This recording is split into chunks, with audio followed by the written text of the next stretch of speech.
私を失望させるな。手本を示すとしよう。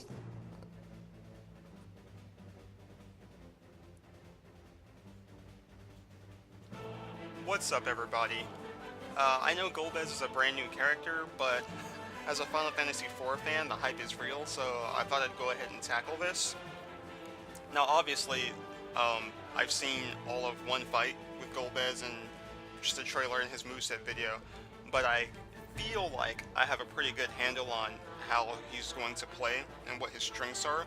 I'm actually really excited about him, but nonetheless, this will obviously be more prediction and foresight than me actually being able to concretely say that Golbez should be played this way or his strengths are that or this. But in any case, I think Golbez has some big strengths.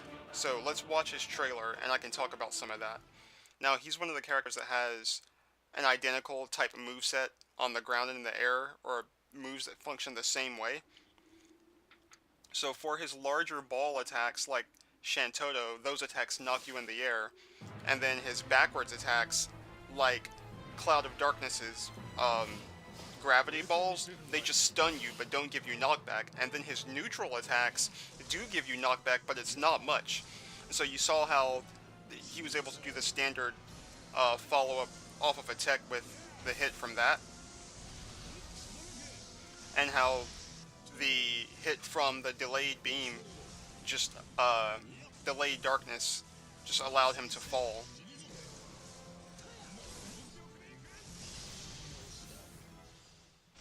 And here you're going to see the rocks, they do the same thing, and you're going to see just how fast his ice and fire spells are, which I think are really his two biggest assets, because they just come out really fast, and if you manage to connect with one of your tracking ball attacks, you can follow up with the ice or fire because of the low knockback of his attacks and the speed of the ice and fire attacks. So now I'm going to jump into the match that they showed and see if I can kind of give you some insight into what's happening there. Now, obviously this fight is going to switch between cameras because they have both of their Golbez players here. But what I really want you to notice is his fire and ice spells, and at the range that they're really effective at, because I feel like something different is going to be happening with Golbez from other shoots, where his range isn't exactly long range, but his best range is just outside the mid-range of heavies. Because you see there just how high impact and how quickly the fire and ice spells come out. It's a very blunt force spell. It starts and ends very quickly, and when you see it in battle, it's actually a lot more impressive than it looks just in his moveset trailer, because it looks kind of underwhelming in that scenario.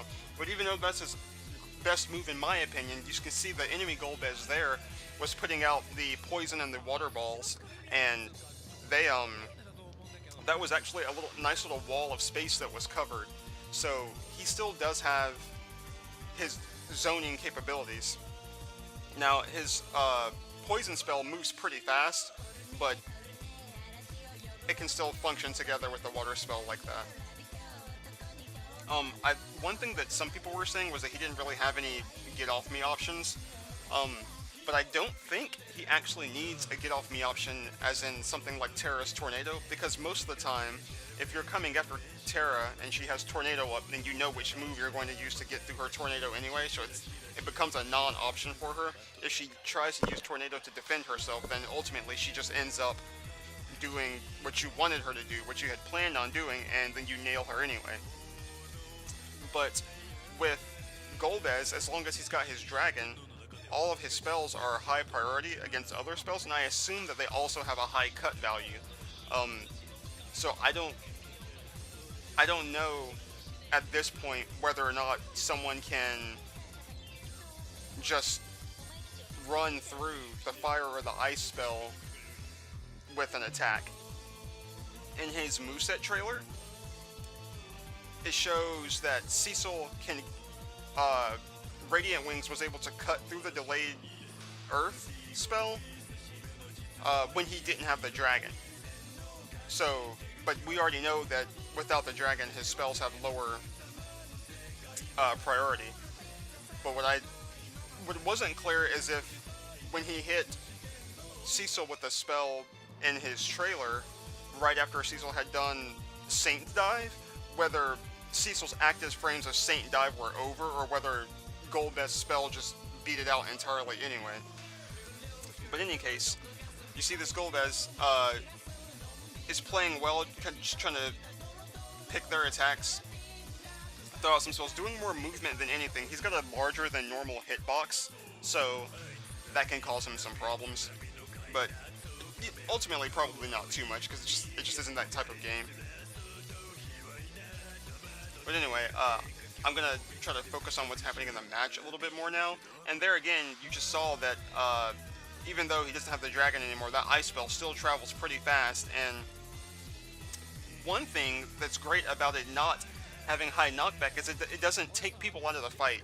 Like normally, if you hit someone with a powerful spell, it knocks them several meters away, they're out of the fight, and usually that's a good thing. But with the low knockback on Golbez's attacks, that actually allows for your teammates to follow up.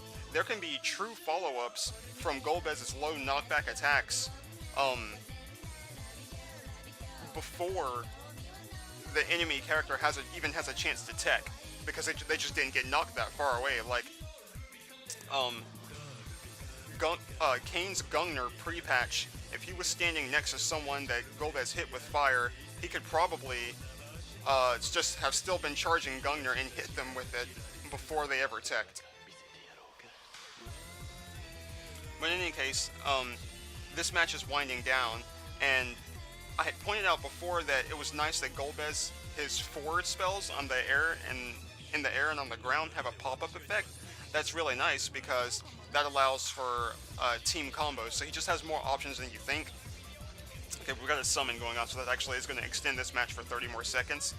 But at the end of the match, you're going to see Kane hit with his projectile, which pops Golbez into the air while he's blocking, and it allows Ultimisha to get the combo and finish him off.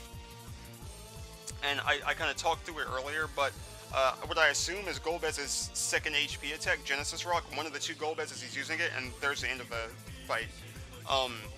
It's actually a nice bait and punish move because he can charge it up, and I'm sure it has high priority, and it comes right out if someone tries to charge at him and they don't realize that he knows they're coming.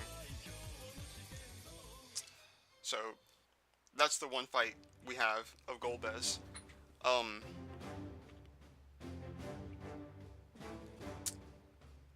I think he's going to be solid. It's a little disappointing in the after years. He uses swords when he doesn't have his armor, and he doesn't have any of his melee attacks from the PSP games. And you know, at a brief glance, he looked like just normal shoot stuff. But when you really get down into the meat and potatoes of it, I think he's got a solid kit. And I didn't even really mention this whole time, but his EX skill, Binding Cold, it could potentially turn out to be like top 5 best EX skills in the game. Literally, in the Cecil video that I showed, you saw where there was an Emperor, and that Emperor waited for Ultimecia to do her HP attack, and then he trapped her in his EX skill. Well, Golbez will be able to do the exact same thing. So now there's the potential for, like, you wouldn't do this because they're all shoots, but if you had Ultimecia, Emperor, and Golbez all on the same team, you would have 3 people that could literally just take their EX skill, wait for someone to do something that would put them in a lot of lag, and then freeze them in place for multiple seconds for one of their teammates to pick off. So it's a very good attack, and Golbez's spawns on the location of the enemy, unlike Ultimecia's that travels, and also just received a nerf, so I don't know exactly. Well, actually, I think her aura received a nerf, not the actual EX skill attack. But in any case, Binding Cold could potentially be like one of the best things in the game. So anyone who's interested in Golbez, I think there's a lot to look forward to here, and I don't know that I'll do another video on him after he comes out, but if amazing things start to happen, then I'll certainly revisit it. But that's all I have for now. So, as usual, you know, if you're interested in the game, if you want to compete seriously, and you want an outlet to talk about your ideas that you have, or what the tournament life of this game could look like in the future, then make sure you drop down into the description and click on the link for the Dissidia community Discord. It's very active, extremely active, and most of us there are the higher ranking beta players, and we've been studying the arcade game for, you know, years, over a year at this point, so we're all very invested in it, and we love to talk about it, and we would love to have new people. So, until next time, Nameless Heroes.